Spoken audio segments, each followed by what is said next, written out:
اخرتها مستشفى المجاذيب. ما تزعلش. كل واحد يقول لي ما تزعلش ما تزعلش ما تزعلش، يعني اعمل ايه؟ افرح؟ طبعا تفرح. افرح ليه بقى؟ عشان انا فرحانه. يا سلام، وفرحانه ليه؟ عشان السلام عليكم متابعين مصر زمان. فيلم عروس النيل، طبعا محدش فينا ما شافش الفيلم ده، ولسه لحد دلوقتي لما بيتعرض بنفضل نتفرج عليه. عروس النيل فيلم مصري اتعرض سنة 1963، بطولة لبنى عبد العزيز ورشدي أباظة، ومن إخراج فطين عبد الوهاب. قصة الفيلم: بيسافر الجيولوجي سامي اللي هو رشدي أباظة، بيسافر الأقصر بيتابع هناك عملية التنقيب واكتشاف البترول، وبيحاول يمنع العمال من الحفر في المنطقة عشان فيها مقبرة لعرايس النيل، لكن محدش اهتم بكلامه وقالوله ان دي تخاريف ومفيش عرايس نيل. بعدين سامي بيشوف فتاة جميلة فرعونية زي عروس النيل اسمها هميس، آخر عروسة نيل، بتطالبه بوقف الحفر، وقالت له انها ابنة أتون إله الشمس وآخر عروسة نيل، وإن والدها أرسلها للأرض عشان تمنعهم من الحفر في مقابر عرايس النيل.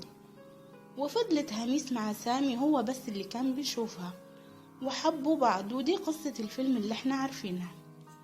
لبنى عبد العزيز من مواليد 1 أغسطس سنة 1935 في القاهرة. بدأت الفنانة لبنى عبد العزيز مسيرتها الفنية بفيلم الوسادة الخالية مع عبد الحليم حافظ في سنة 1957، واستمر نشاطها الفني 10 سنين.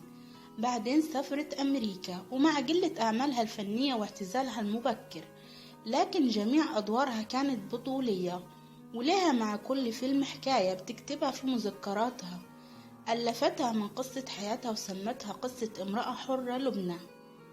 وحكت الفنانة في مذكراتها عن فيلم عروس النيل إن الفيلم ليه حكاية مختلفة، هي كانت بتعشق الآثار والحضارة الفرعونية جدا، وفيلم عروس النيل كان من فكرتها وعملوا السيناريو والحوار وبدأوا في التصوير. ورغم قراءتها وحبها للتاريخ الفرعوني جدا، لكن الفيلم ده بالتحديد خلاها تؤمن بلعنة الفراعنة عشان في أحداث كتير حصلت وقت تصوير الفيلم. أول حدث كان بعد ما أجروا الاستوديو اللي هيصوروا فيه الفيلم وبنوا الديكور، مرضت مرض شديد ودخلت المستشفى وفضلت فيها شهرين، وكان رمسيس نجيب زوجها والمنتج بيدفع إيجار الاستوديو باليوم. وفي مرة من المرات راح للدكتور اللي بيعالج لبنى وقال له حرام عليك كده حفلس. وبدأوا في التصوير، لكن الدكتور ما كانش بيسيبها وقت التصوير، كان معاها وقت بوقت بيقيس لها الضغط والحرارة ويتابع حالتها باستمرار، حتى انهم عملوا لها جوا الاستديو سرير ورا الكاميرات، وكانت بتصور المشهد وتروح تترمي على السرير تستنى المشهد اللي بعده. والحادث التاني وقت التصوير كانت بتعمل مشهد وقع على راسها كرين التصوير وكان هيقسم راسها نصين. وفي مرة تاني دخل مسمار في رجلها، لأن هميس كانت بتمشي حافية القدمين في كل المشاهد، وفضلت الأزمات تلاحقها طول الفيلم، وبقت لبنى تربطها بقصة لعنة الفراعنة كانت دعابة ومفيش كلام من ده. بس حصل حدث تاني، توفت والدة المصور في حادث بشع، فعرفت لبنى وقتها إن مسألة لعنة الفراعنة حقيقية ومش مجرد دعابة، وانتهت قصتنا.